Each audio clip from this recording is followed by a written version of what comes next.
On July 4th, 1863, the Confederate Army retreated after a three-day battle at Gettysburg, considered the bloodiest fight of the Civil War with 50,000 dead and wounded soldiers. Many books recount that battle. Now a new book called Surgeon in Blue remembers one Civil War hero considered the father of modern ambulance service and other battlefield medical treatments. Joining me is the author and spokesman for the USS Midway Museum, Scott McGaugh. Thank you for joining us. A pleasure, thanks. Now, this Surgeon Jonathan Letterman, what was it about him that made you want to write this book? Frankly, his anonymity. He was a military outpost surgeon, suddenly in charge of a 100,000-man army. In 10 months, during some of the most bloodiest battles of the war, he completely revolutionized battlefield medicine, combat evacuation medicine, in a way that its legacy translates to survival today. Very little was known about him. No biography had been written about him, and I think his legacy is something that needs to be preserved. And before we get into how it really relates to us today, because it does, anybody in the medical profession probably might be aware of him, I have to say that take us back to if you were an injured soldier in the early days of the Civil War. What happened? What would happen if you were shot and on the battlefield and wounded? Next to nothing. You know, at Bull Run, thousands of wounded soldiers laid on the battlefield for almost a week before they were finally evacuated. Those who were the ambulatory walking wounded wandered the streets of Washington looking for a hospital bed. There was no ambulance service. It was slackers and derelicts and Army band members who were assigned to evacuate off the battlefield. It was haphazard. It was disorganized. They were untrained. Far more men died as a result of their wounds because of that kind of negligence than directly from enemy fire. Sure, laying on the battlefield for 3 days with no food and water. Middle of the summer.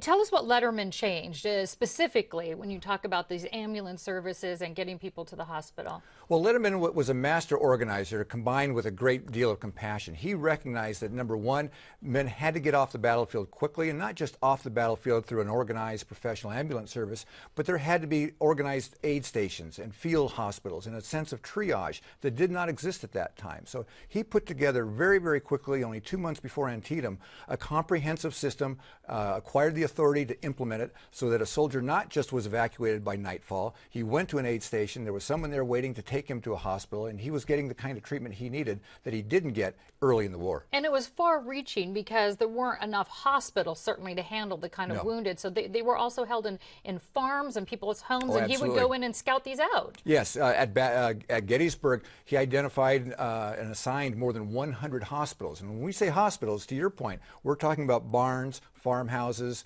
stores, churches, cornfields, if necessary. But keeping the men close to battle, so they could get care as quickly as possible was key. No one had done that before. And he wasn't just about this emergency triage that we now use today, not just on the field but off the field. Any ambulance brings a patient to an ER, and they're going to triage him just as he did back in the Civil War. But he was about more than that. Tell us about his concerns over the soldiers' camps. Well, I tell you, when a soldier went into battle early in the Civil War, the chances were very good that he was malnourished and sick. The Army disease rate at that time was 40%. The Army diet was salt pork, weevils in biscuits, and alcohol. He recognized that could not be tolerated. He also revolutionized diet and nutrition standards for the soldiers. Open latrines no longer could be near kitchens. Lice-infected uniforms were now burned and changed regularly. So he looked at it from a holistic standpoint, recognizing that if he could produce a healthy army, it would be a more effective army, and perhaps even bring the war to a close a little bit sooner. And it was proven at Gettysburg. Absolutely. So absolutely on this. He was asked to be relieved of his command before the war ended. How come? Actually, he resigned.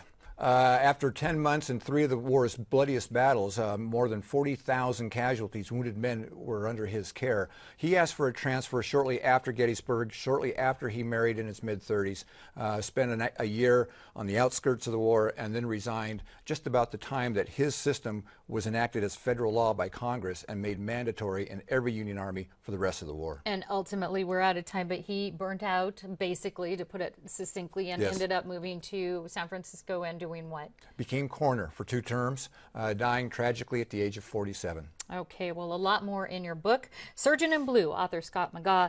Thank you so much for this timely reminder about a hero in our history. My pleasure.